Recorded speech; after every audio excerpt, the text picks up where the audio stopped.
Hello friends, स्वागत है आपका अपने channel mission government job with Sammy में। तो आज हम इस वीडियो में दिल्ली सल्तनत के आखिरी वंश सैयद वंश एवं लोदी वंश के बारे में पढ़ेंगे, जिससे दिल्ली सल्तनत पूरी तरह से कंप्लीट हो जाएगा। तो सबसे पहले हम पूरे टॉपिक को अच्छे से समझेंगे और फिर अंत में पूरे सल्तनत काल के प्रमुख अधिकारी और दिल्ली शासकों के द्वारा जो कर लगाए गए थे और उन्होंने जिन इमारतों का निर्माण कराया था उन सब के बारे में भी पढ़ेंगे। और लास्ट में प्रीवियस ईयर्स के क्वेश्चंस को भी देखेंगे, जिसके आंसर्स आपको खुद कमेंट बॉक्स में देने हैं।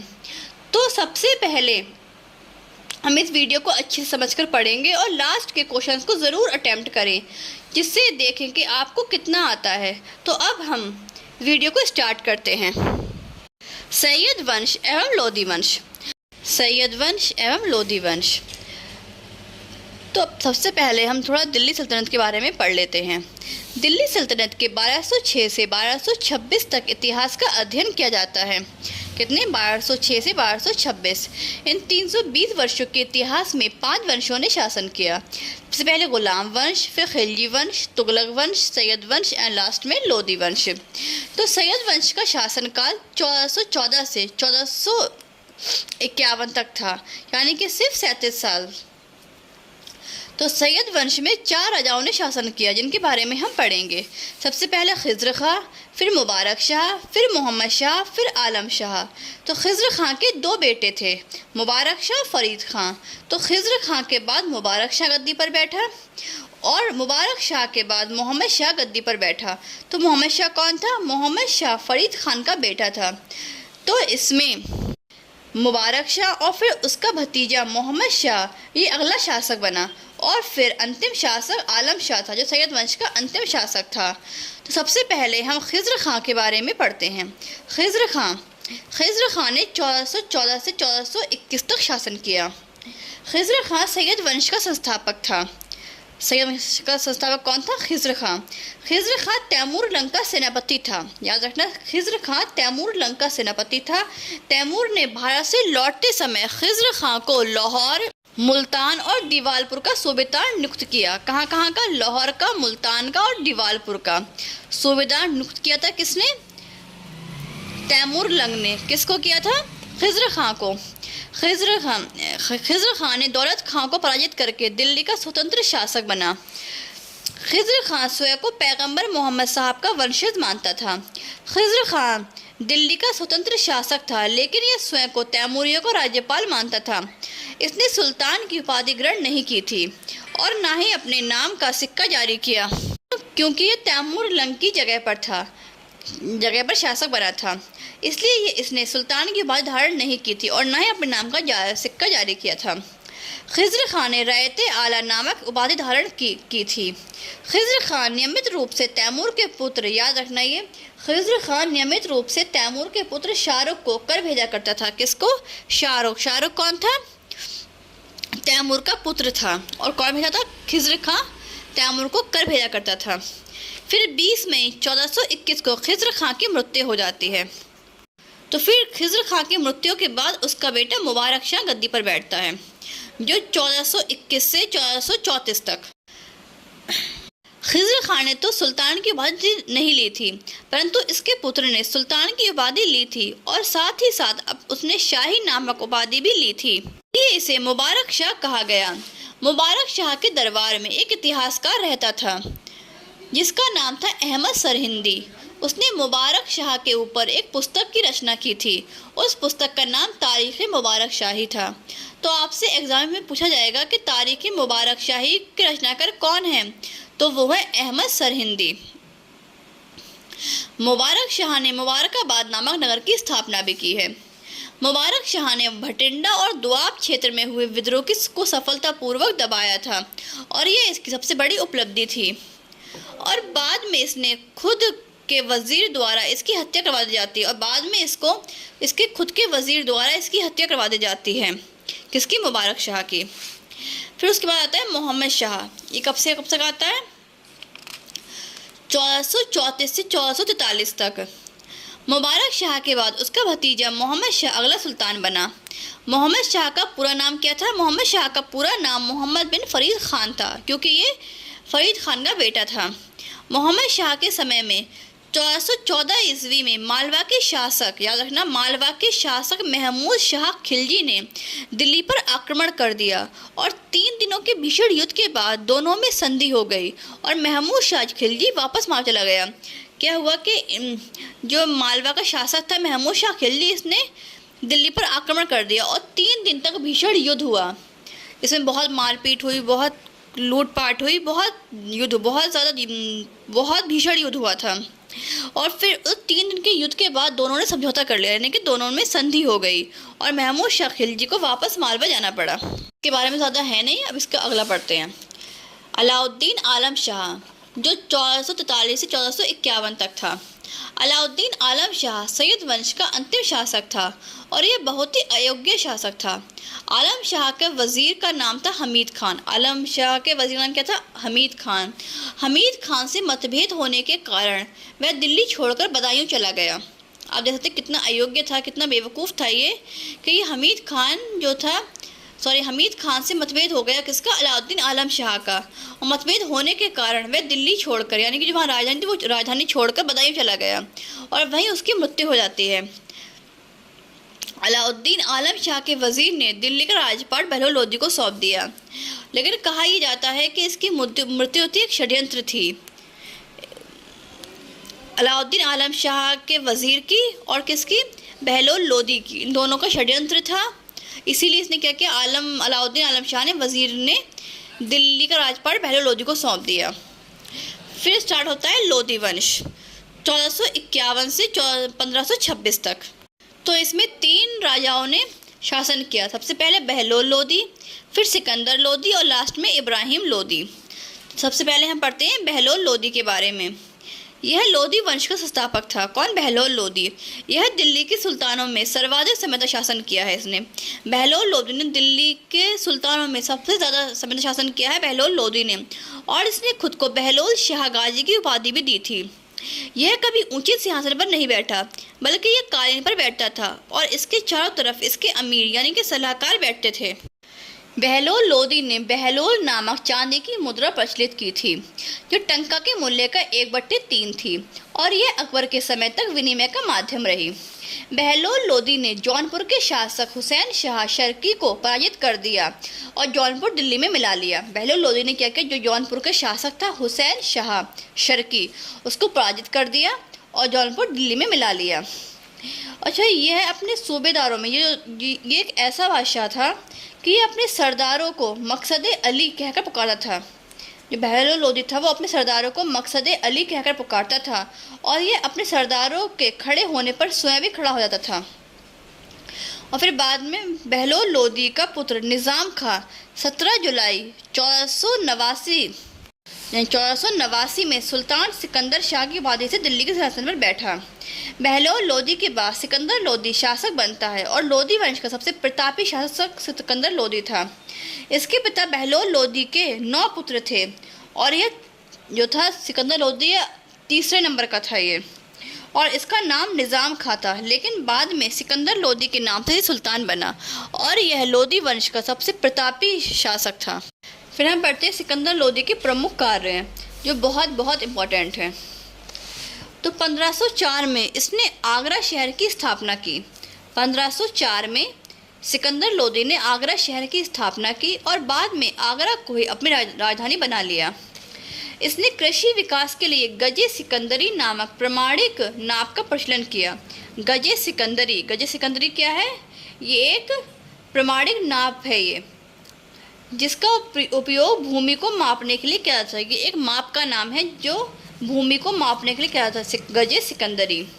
फिर सिकंदर लोदी एक लेखक भी था और वह फारसी भाषाओं में कविताएं लिखा करता था, लेकिन वह अपने नाम से कविताएं नहीं लिखता था। उसने कविताएं लिखने के लिए गुलरुखी नामक उपनाम रखा हुआ था। क्या रखा हुआ था? गुलरुखी। गुलरुखी से कौन, तो पूछा जाएगा कि ऐसा कौन सा बादशाह था ये कौन सुल्तान था जो गुलरुखी नाम से लिखता था? तो वह सिकंदर लोदी, जो फारसी भाषा में लिखता था। अच्छा, ये हिंदू धर्म और इस्लाम धर्म दोनों धर्मों को एक नज़र से देखता था और जिस धर्म में उसे कोई कार्य अच्छा नहीं लगता था तो वह उसे उस कार्य पर प्रतिबंध लगवा देता था। फिर उसके बाद में आता है इब्राहिम लोदी। इब्राहिम लोदी 1517 से 1526 तक। इब्राहिम लोदी 1517 से 1526, ये लास्ट है। यह दिल्ली सल्तनत तथा लोदी वंश का अंतिम शासक था। 1518 में खतौली का युद्ध हुआ। याद रखना, खतौली का युद्ध कब हुआ था? खतौली का युद्ध 1518 में हुआ था, जिसमें इब्राहिम लोदी का सामना राणा सांगा से हुआ था। तो ये खतौली का युद्ध किसके बीच हुआ था? इब्राहिम लोदी और राणा सांगा। और इस युद्ध से राणा सांगा की विजय हुई थी, और इस युद्ध में राणा सांगा की विजय हुई। इब्राहिम लोदी के आलम खां और पंजाब के शासक दौलत खां दोनों ने मिलकर बाबर को इब्राहिम लोदी से युद्ध करने का निमंत्रण भेजा। अच्छा, इसके अपने ही नहीं चाहते थे कि इब्राहिम लोदी दिल्ली का सुल्तान बना रहे। कौन कौन? आलम खां कौन थे? इब्राहिम लोदी के चाचा थे, और पंजाब के शासक दौलत खां। तो बाबर ने भारत में 21 अप्रैल 1526 को प्रथम पानीपत का युद्ध लड़ा। प्रथम पानीपत का युद्ध कब हुआ था? 21 अप्रैल 1526 में प्रथम पानीपत का युद्ध हुआ था। किसमें? बाबर और इब्राहिम लोदी के बीच में। लेकिन बाबर की सेना बहुत छोटी थी और इब्राहिम लोदी की सेना बहुत बड़ी थी। बाबर की सेना भले ही छोटी थी, लेकिन उसने युद्ध में बाबर ने युद्ध में तोपों का प्रयोग किया, और भारत में पहली बार तोपों का प्रयोग हुआ था। भारत में पहली बार तोपों का प्रयोग कब हुआ? पानीपत के प्रथम युद्ध में। और किसने किया था? बाबर ने किया था ये। और बाबर के दो प्रमुख तोपची भी थे, जिसका नाम था अली और मुस्तफ़ा। इसने युद्ध में तुगलमा पद्धति का प्रयोग किया, और इसी पद्धति और तोपों के प्रयोग से छोटी सेना होने के बावजूद भी इसने इब्राहिम लोदी की विशाल सेना को हरा दिया। इसने तोपों की सहायता से इसकी छोटी सेना थी बाबर की, और इसने इब्राहिम लोदी की बड़ी सेना को भी हरा दिया, और इब्राहिम लोदी युद्ध में मारा गया। और वह दिल्ली सल्तनत का आखिरी शासक होने के साथ साथ पहला ऐसा दिल्ली का सुल्तान बना युद्ध में मारा गया हो, क्योंकि दिल्ली में कोई भी शासक युद्ध में नहीं मारा गया था। ये मारे तो गए थे, लेकिन युद्ध में कोई नहीं मारा गया था। सब कभी किसी ने मार दिया, या कोई कैसे मर गया, लेकिन युद्ध में कोई नहीं मरा था। युद्ध में एक पहला शासक था जो इब्राहिम लोदी, जो युद्ध में मारा गया था। फिर दिल्ली सल्तनत का संपूर्ण खात्मा हो जाता है, और इसके साथ भारत में मुगल शासकों का दौर शुरू होता है। अब हम थोड़ा सा देख लेते हैं सल्तनत काल के प्रशासक, यानी कि सुल्तान के जो पदाधिकारी होते हैं उसको, जो मतलब कौन कौन से पद होते थे और किसने स्टार्ट किए थे। तो पहला है नायब ममालिगात। ये सुल्तान के बाद ये राज्य का प्रमुख पदाधिकारी था।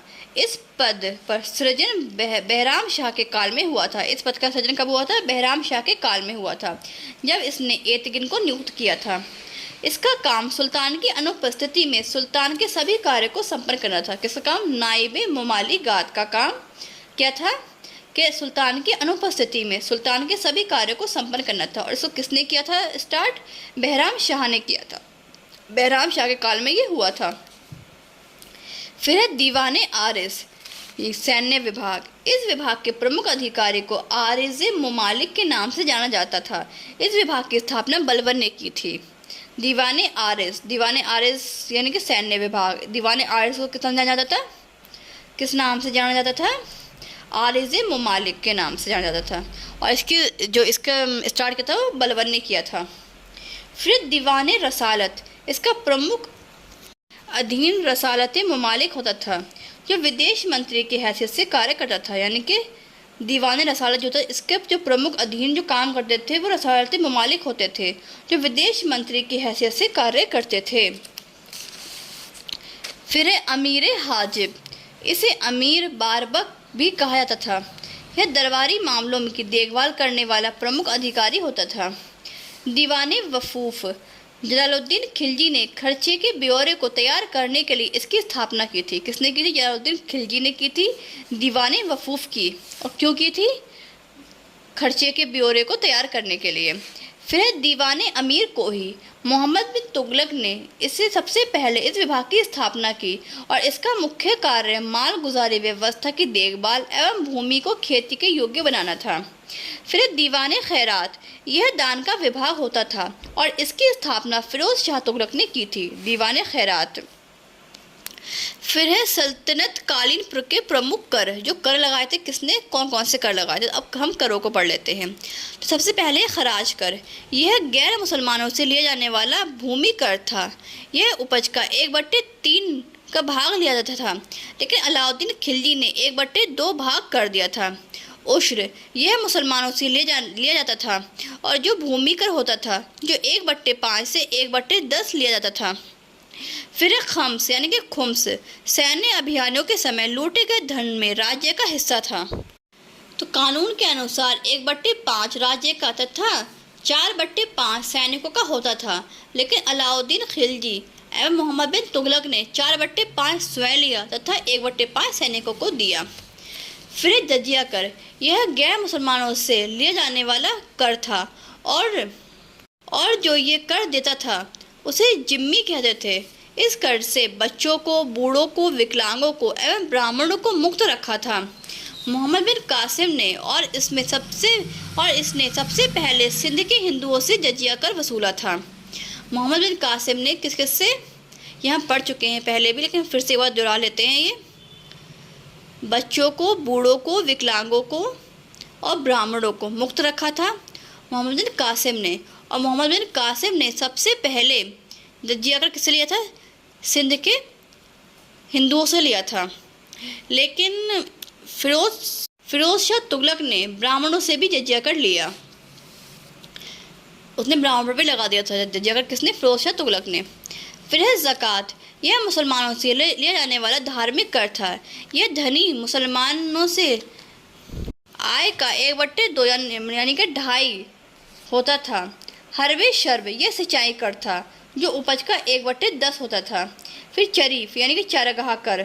फिर घर कर, ग्रह था, घर कर यानी कि ग्रह कर था। इन दोनों करों की अलाउद्दीन खिलजी ने वसूला था। इन दोनों करों को अलाउद्दीन खिलजी ने वसूला था। किसको, चरी यानी कि चारागाह कर और घर कर। फिर है तरकात। यह लावारिस संपत्ति की जब्ती से होने वाली आय थी। फिर है प्रमुख इमारतें। किसने कौन सी इमारत बनवाई थी, अब हम ये पढ़ेंगे। तो सबसे पहले है कुव्वतुल इस्लाम मस्जिद। तो ये दिल्ली में है और कुतुबुद्दीन ऐबक ने बनवाई थी। और इसकी विशेषता क्या है, इसका निर्माण 27 हिंदुओं के जैन मंदिरों की सामग्री से किया गया था, और यह दिल्ली की पहली इस्लामी इमारत थी। फिर है अढ़ाई दिन का झोपड़ा, जो अजमेर में है, कुतुबुद्दीन ऐबक ने बनवाई थी, और एक विद्यालय को तोड़कर इसका निर्माण कराया गया था। फिर है कुतुब मीनार, जो दिल्ली में है, और ये किसने बनवाई थी, कुतुबुद्दीन ऐबक ने।